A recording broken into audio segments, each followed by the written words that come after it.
I'm going to start today off by reviewing this, Day of Vegans. And this one is the start of a crossover.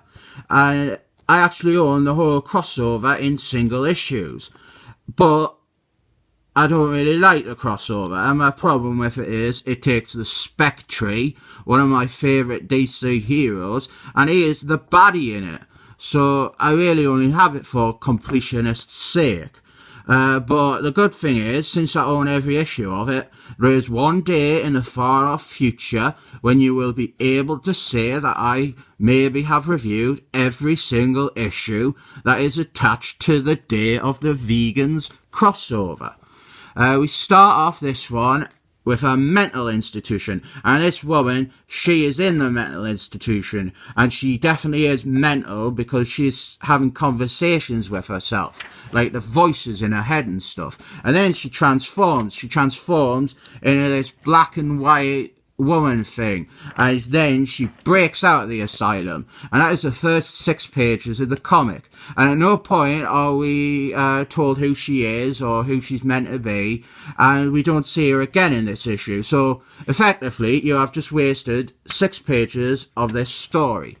And then we start the meat of the story with this character. He is called Reggae Man. He's just going around the alleyways, beating up a murderer, and he like absorbs criminals, and he has their skills and stuff like that. And then he meets Then he meets the Enchantress, Cara Delevingne from the Suicide Squads. Now in the film, I didn't think she was that pretty, but here she looks really, really pretty. I fancy her. I would go out with her. She looks lovely. Like, yeah, she's really good. Why wasn't she this pretty in the film?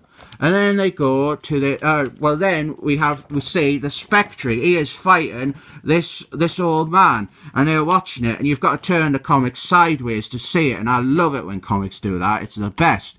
And this is pretty much all Speck Tree does in the entire issue. So why is he on the cover? He's hardly in it. Like, this is a scene we just saw. It's 1 page in the comic. Now, where were we? The big sideways page. Where is it? The big sideways page. He doesn't even have a line of dialogue or anything, and we're just told that the Speck Tree has gone bad now and that he's killed 700 sorcerers. And if that is that's the starting point of a crossover, why aren't you not showing that? Like, you have to see the Speck Tree kill the 700 sorcerers to really set him up as like the villain. Why are we just hearing it from Cara Delevingne, except the pretty Cara Delevingne? Why are we hearing it from her instead of actually seeing it?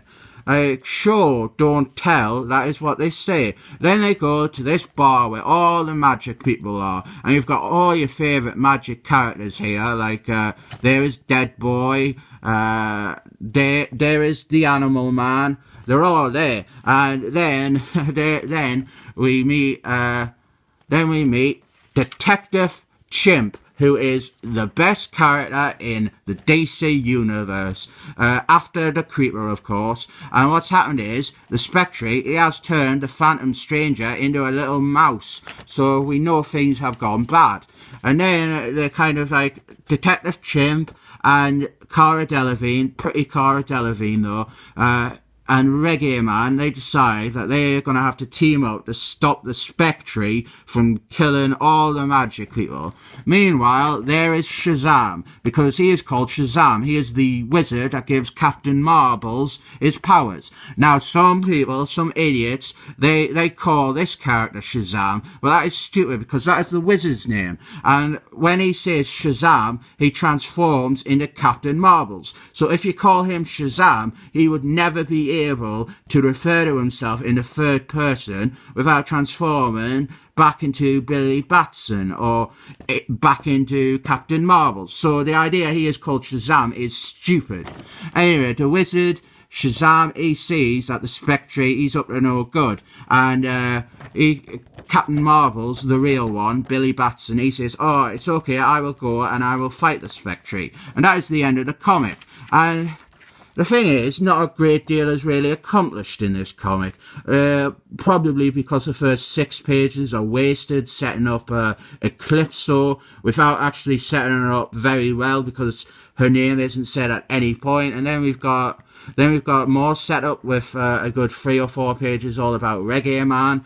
And then we've got the Enchantress, Cara Delevingne, and, well, I like seeing her because she's actually pretty in this, unlike in the film. And she gets a couple of pages just setting her up, and then we kind of waste 2 pages with this, and that was the cover as well. So, like, this should be like the centerpiece of the whole issue. Why is it limited to just like 1 page? And then we've got her setting up how the Speck Tree has gone bad, and the whole thing is kind of like just telling you stuff rather than showing it. I don't really like the comic, but I will admit that I think as the start of a crossover, it's okay because it sets up like a few characters, the ones you'll follow: Reggae Man, the Enchantress, Detective Chimp, Captain Marvel's, the real one, Billy Batson, and I suppose they're kind of like the protagonists of the crossover. But I think the problem is that the antagonist is kind of like as the cover shows, the antagonist is kind of like the big thing of the crossover, and we barely see him, and like most of the things he's done that make him an antagonist we're just told about. So, and I like the Spectre, and I don't like that he's just suddenly evil. So I'm gonna have to rate this comic quite badly. I'm only gonna give it 7 thumbs up.